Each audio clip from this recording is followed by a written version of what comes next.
Good morning guys. અત્યારે જો અમે ગાડીમાં પાછો સામાન પેક કરી રહ્યા છીએ અને બસ હવે ઉદયપુર માટે નીકળવાના છીએ થોડીક જ વારમાં. તો જોઈ લો અમારા ભાઈ નિરલભાઈ ટેન્ક બધી નાખે છે અંદર.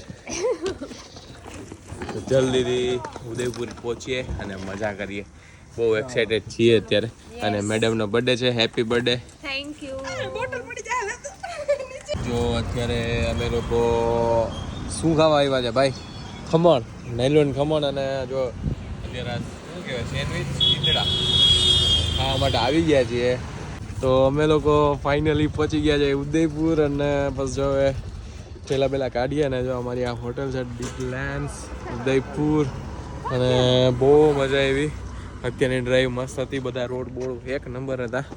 તો ફાઇનલી પહોંચી ગયા છે. એમ્બિયન્સ તમે જોઈ શકો છો હોટલનું, આટલું મસ્ત છે. અને આની જે રૂમ ટૂર પણ હું તમને આપીશ. અને બજેટ હું તમને કહીશ કે કેટલું આનું બજેટ કોસ્ટિંગ આવ્યું. ગેસ કરો તમે બહુ. હા, તમે ગેસ કરો, કોમેન્ટ કરો કે તમે હોટલ જોઈને તમને કેટલું લાગે છે, આનું બજેટ કેટલું આવતું હશે અંદાજિત. ડી ગ્લેન્સ ઉદયપુર બહુ મસ્ત છે.